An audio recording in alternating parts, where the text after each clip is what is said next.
Sir पिछले 2 दिन से मार्केट बहुत ऊपर नीचे हो रहा है, तो क्या करें इसमें? अरे तो अच्छा है ना यार, सेटअप के साथ हो रहा है, हाँ, हाँ, वो तो कोई बात है। दिक्कत नहीं है। हाँ, कोई दिक्कत नहीं है। रिवर्सल ट्रेड मिली थी हाँ, मिली। ऊपर से नीचे तक, अभी इंस्टाग्राम में शेयर किया मैंने, हाँ, शेयर टेलीग्राम की। पे भी एक रिवर्सल ट्रेड शेयर किया था। हुँ, ठीक है, हार्मोनिक पे आधार से करेक्ट भी हुआ।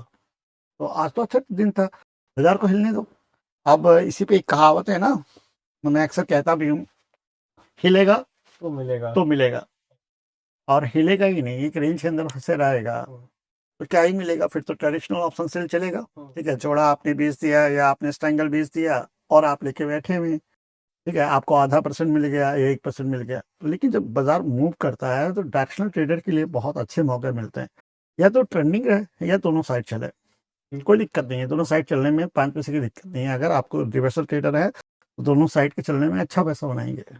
और सर जैसे एक बात बताइए, मार्केट ऊपर नहीं जा रही है, मार्केट एक रेंज में फँसी हुई है, तो उसमें तो ऑप्शन सेलर तो को क्या फ़ायदा है ना, चाहते हो कि, साइड से डीके हो रहा है तो। तो ये इसके लिए वेट करना पड़ेगा यार। हुँ, मैंने कल भी आपको कहा था कि बाजार में आपको वेट करना पड़ेगा, इंतजार करना पड़ेगा। ठीक है, हाँ, ऐसा नहीं होगा कि बाजार हमेशा ट्रेंडिंग चलेगी। हुँ, कल आपको जो लेवल दिए थे कि 25,080 के नीचे शॉर्ट बनेगा वो तो परफेक्टली वर्क किया और आज। 25,230 के ऊपर लॉन्ग बनेगा, हुँ, यही लेवल थे। बिल्कुल यही थे। डाउन साइड में मैंने क्या कहा था, कंजर्वेटिव रहना। हुँ, 25,080 के नीचे बाजार जाए तो कंजर्वेटिव अप्रोच रखना, क्योंकि ये अगेंस्ट द ट्रेंड है।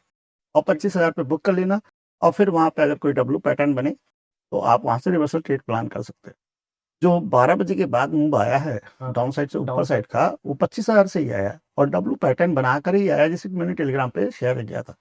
तो ट्रेड सेटअप तो अच्छा चला, तो है। दिक्कत ही नहीं है। हाँ, अब इस जगह पर थोड़ा सा ध्यान रखना पड़ेगा। ट्वेंटी क्या five cheese? Thousand is psychological support. ठीक हाँ, है, ठीक है। उसी के आसपास हम क्लोज हुए। आज जो है एक तरीके का जो सेकंड हाफ में हाई था 25,140 का, ये हमारा कल के दिन लेवल होगा। हाँ, हाँ, 25,140 के ऊपर हम लॉन्ग करेंगे और 24,970 के नीचे हम शॉर्ट करेंगे। ठीक है। अब 25,140 के ऊपर जब हम लॉन्ग करेंगे हुँ, तो हमारा जो कल लेवल था 25,230, हाँ, वो टारगेट बन जाएगा। समझ में ना, 230 ठीक। फर्स्ट टारगेट आएगा, 230 का ब्रेक होगा तो फिर बाजार में एक शॉर्ट कवरिंग मूव हाँ, अच्छा देखने को मिलेगा, अच्छा अपसाइड जाएगा। तो 140 के ऊपर लॉन्ग बनेगा, फर्स्ट टारगेट 230 है। हुँ, 230 के बाद आपको एक ट्रेंडिंग मूव देखने को मिलेगा, उससे अपसाइड पहले हाँ, ट्रेंडिंग मूव नहीं मिलेगा। और 24,972 था तो 900 और 850 आपके टारगेट रहेंगे। तो जितना बाजार ने दिया है, जो ट्रेड सेटअप दिया उसी को करो। ठीक है, ठीक है। हाँ, बाजार से लड़ने से नहीं होगा ना कि नहीं हम बुलिश हैं हमको मूव दे, तो हम भी तो बुलिश हैं हाँ। लेकिन नहीं मिल रहा है। पर तो आज इसका जैसे मतलब ये नहीं कि इंट्राडे में जो मिल रहा है उसको ट्रेड ना करें, दोनों साइड ट्रेड करें। ठीक है, हुँ, हाँ, जिस दिन अपसाइड आएगा उस दिन दबा के मारेंगे, हैवी क्वांटिटी मारेंगे, बढ़िया मारेंगे, लंबा लेके चलेंगे। तो जब तक नहीं मिल रहा है तब तक थोड़ा थोड़ा थोड़ा थोड़ा मिल रहा है बाजार से, वो उसी में लगे लेकर हुए हैं। घर जाने का। हाँ, तो अब जैसे आप बता रहे थे कि हमारा व्यू बुलिश है और आज प्रॉफिट बुकिंग भी देखी गई है, 25,000 के ऊपर क्लोजिंग भी है। ये प्रॉफिट बुकिंग ही है, ये कोई करेक्शन नहीं है। हाँ, तो समझे फिर आप ना, व्यू रखे बुलिश का या अगर फिर आप देखो तो रुक कल जाए? और आज का प्राइजेक्शन नीचे ऊपर दोनों है। हाँ, दोनों हुआ ठीक है है। ना, नीचे ऊपर दोनों तरफ बाजार चल रही है। हुँ, तो ये आप क्लियर यहाँ पे नहीं कह सकते कि डाउनफॉल आया। डाउनफॉल आएगा तो बाजार कंटिन्यू गिरेगी, हुँ, एक फॉलिंग नाइफ की तरह गिरेगी। बाजार ऊपर घसीट रहा है, नीचे आ रहा है, तो कहीं ना कहीं से बाइंग आ रही है, ऊपर से फिर से लोग प्रॉफिट बुकिंग कर रहे हैं, हुँ, जिसकी वजह से सेल आ रहा है। तो अभी देखते हैं। सबसे पहली चीज तो क्या है कि 25,000 के नीचे क्लोजिंग होनी चाहिए। वो भी नहीं हुई है। ठीक है, जिस दिन क्लोज होगा, मैं ये नहीं कह रहा कि आज क्लोज है या कल क्लोज है, जिस दिन हुँ, क्लोज हो हुँ, उसके नेक्स्ट डे उसका कंफर्मेशन चाहिए। अच्छा। मान लीजिए उसने 25,000 के नीचे क्लोजिंग दे दी 24,930 की, नेक्स्ट डे के नीचे ब्रेक होना ब्रेक चाहिए। होना चाहिए। तब जाके कहेंगे कि हाँ 25,000 का जो साइकोलॉजिकल सपोर्ट है वो अब इनवैलिड है, बाजार फिर से डाउन साइड। 24,500 टच मारेगी, यानी वो रेंज को फिर से फॉलो करेगी। ठीक है, क्लियर है? ठीक है, तो समझ ठीक है, लेवल समझ में आ रहे? लेवल समझ में आ गए निफ्टी के। अब सर जैसे कल थर्सडे है और सेंसेक्स एक्सपायरी भी है, तो उसका क्या व्यू रहेगा? आपने निफ्टी का तो शेयर कर दिया इंट्राडे लेवल्स वगैरह। हाँ, तो उसका भी सेम ही है। अगर मैं बात करूँ तो वो 81,900 दिख रहा है, लेकिन उसके ऊपर 82,060 है। और मैं 81,900 को कंसीडर नहीं करूंगा, 82,100 को कंसीडर करूंगा, एटी टू अच्छा, थाउजेंड हंड्रेड ठीक, हाँ, 82,100। ये एक रिवर्सल पॉइंट है अपसाइड के लिए। हाँ, ठीक है, जहां पर आप 82,100 के ऊपर अच्छा ले जा लॉन्ग प्लान सकते कर हैं। सकते हैं। डाउन साइड में आपको 81,600 के नीचे शॉर्ट शॉर्ट मिलेगा। मिलेगा। ठीक है, अभी भी यहाँ पर सेम एक तरीके से निफ्टी और जो है ना सेंसेक्स जुड़ो भाई हैं। हुँ, कुछ खास अलग नहीं होता। ठीक है, निफ्टी में बस क्या है कि 50 स्टॉक हैं और सेंसेक्स में थोड़े ज़्यादा स्टॉक्स हैं, बस इतना ही अंतर है, लेकिन चलते सब सेम ही। ठीक है, तो उसमें भी आप मान के चलो 81-600 हो गया, 82-100, 500 पॉइंट की रेंज है।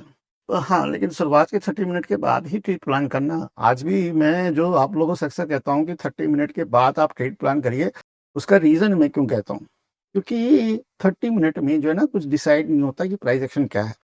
ठीक है, हाँ, किसी समय ब्रेकआउट होगा तो वहां पर थोड़ी बहुत जल्दीबाजी आप कर सकते हो, कोई दिक्कत नहीं है। लेकिन जब बाजार एक रेंज के अंदर चल रही है तो 30 मिनट में आपको ये पता चलेगा कि आज रिवर्सल सेटअप बनेगा या कंटिन्यूशन सेटअप बनेगा, और उसके हिसाब से आप अपना ट्रेड प्लान कर लीजिए। ठीक है सर, अभी एक हम रील देख रहे थे ऐसे इंस्टाग्राम पे, तो उसमें दिखाया गया कि बाहर की कंट्रीज में लोग भर भर के गोल्ड ले रहे हैं और सिल्वर ले रहे हैं और शॉर्टेज पड़ी हुई, लोग लाइन में लगे हुए हैं। इंडिया में भी अभी रिपोर्ट आई है कि लोग ईटीएफ पहले बहुत खरीद रहे पहले तो मैं एक बात करूंगा कि व्हाट्सएप यूनिवर्सिटी हैं।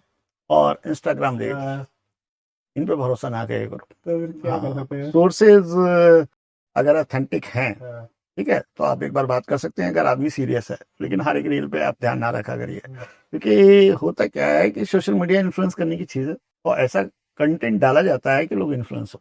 ठीक है, दूसरी चीज़ क्या है कि सिल्वर और गोल्ड, ठीक है, जियो पॉलिटिक्स जब तक इस तरीके से चलेगी, और आपको भी मालूम है कि ट्रंप आने के बाद जियो पॉलिटिक्स का क्या हाल है। वैसे तो इसकी स्टार्टिंग 2023 में ही हो गई थी जब रशिया ने यूक्रेन पे हमला किया था, उसके बाद आज तक कितने बार हो गए, कुछ ना कुछ नया आ रहा है जियो पॉलिटिक्स में। तो जियो पॉलिटिक्स में जब तक अनसर्टेनिटी रहेगी तब तक गोल्ड और सिल्वर आपका चलेगा। अभी भी जब लोग कहते हैं कि सर मैं इसको बाई करूं या होल्ड करूं, तो सिर्फ मैं एक ही चीज कहता हूं कि भैया जब तक चल रहा है, ठीक है, तब तक बैठे रहो। और अभी इसको शॉर्ट भी नहीं मारना है। अभी जो लॉन्ग चल रहा है, अभी कोई साइन नहीं है कि सिल्वर और गोल्ड में कोई करेक्शन आ सकता है। ठीक है, जब वो आएगा तो अपडेट कर दिया जाएगा। अभी है अपॉर्चुनिटी उसके अंदर, ऐसा नहीं कि अपॉर्चुनिटी नहीं है। आज लोग बात करते हैं, जाके 2023 की एनालिसिस देख लेना, 73 में सिल्वर 20 दिया था बाई करने के लिए। आज बात करते हैं लोग नीचे कोई बात, और उस समय क्यों नहीं बात करते थे, क्योंकि वो सिल्वर सीधा नीचे आया था 73 पे, मैंने कहा था। ठीक है, मेरी खुद की बाइंग है 73 पे। लेकिन आज क्यों बात करते हैं, क्योंकि चढ़ रहा है। तो दुनिया ऐसे ही करती है, जब चढ़ रहा होता है तो सब लोग धर धर बात करते हैं खरीदना है खरीदना है, और जब गिर रहा होता है तो लोग धर धर गालियां देते हैं। और आपको कभी भी ट्रेड लेना चाहिए तो लोगों के हिसाब से। लोग अगर कह रहे हैं कि अभी चढ़ रहा है तो फ्रेश बाइंग कभी नहीं करनी चाहिए। गिर रहा है, वैल्यू है उसकी, एसेट क्लास अच्छा है। सिल्वर का एसेट क्लास खराब था, 73 में मिला तो लोगों को नहीं समझ में आ रहा था। तो क्या आदत है टॉप पे लेने की? टॉप पर नहीं, वो क्या होता है ना, जब प्रॉफिट दिखाई देता है तो उनको ये दिखाई देता है कि लास्ट 2 सालों में ये 50% चला, तो हमारा जो माइंड होता है ना वो कहता है कि अगर मैंने 1 लाख रुपए डाले हो तो 1.5 लाख रुपए होता है। ये तो रहता है।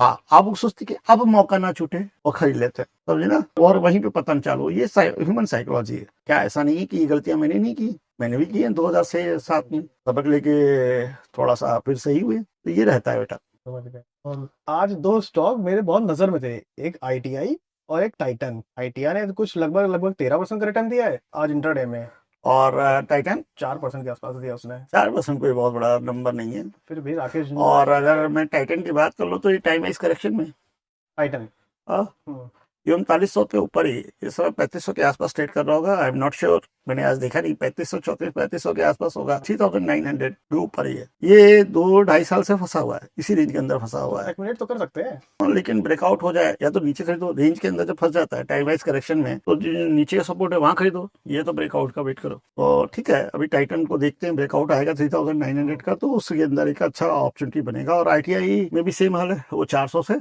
नीचे 250 के आसपास यही रेंज के अंदर चल रहा है। तो आज भले ही 13% भागा है, लेकिन अब कल के दिन क्या बनेगा मैं इसके बारे में बात नहीं कर रहा। मैं बात कर रहा हूँ कि इसमें पोजीशन बनाने के, फ्रेश होल्डिंग की पोजीशन बनाने के लिए, तो 400 के ऊपर ब्रेकआउट हो तो कंसीडर किया जा सकता है, या तो 250 पे आए तो सपोर्ट से बाई किया जा सकता है। दोनों ही स्टॉक जो है ना वो टाइम वाइज करेक्शन में फंसे हुए। और आज आपने टेलीग्राम पे शेयर किया था इन्फोसिस का आईटी स्टॉक। हाँ ठीक है, तो ट्रेंड लाइन से सपोर्ट लेके जाता हूँ, क्यों किया था? उसके पीछे लॉजिक यही ट्रेंड लाइन था कि उसके अलावा कुछ और भी था? वो पूरा देखो, आईटी जो है सेक्टर है ना, वो एक तरीके से देखा जाए तो बहुत उसके बारे में बात हो रही है, एआई के बारे में, और उसको लोग कंबाइन कर रहे हैं आईटी से, जबकि ऐसा है नहीं। प्रोडक्ट बेस्ड कंपनियां अलग होती हैं, ठीक है, उनके प्रोजेक्ट्स अलग होते हैं। मैं मानता हूँ कि इन्फोसिस, टीसीएस वगैरह में अच्छे करेक्शन है, but still they are very good fundamental companies. अगर इंडिया की टॉप प्रॉफिट मेकिंग कंपनियों में से कहा जाए तो उसमें इन्फोसिस और टीसीएस का नाम आता है। कमजोर कंपनी नहीं है। और मंथली चार्ट जो मैंने आपके साथ शेयर किया वो मंथली चार्ट है, और मंथली चार्ट में मैंने ट्रेंड लाइन सपोर्ट दिखाया है, ठीक है। और आज के दिन वो भागा भी है। आप डेली मार्केट स्ट्रक्चर रख सकते हैं, डेली कोई भी प्रीवियस हाई देखो, आप वहां पे पोजीशन बना सकते हैं।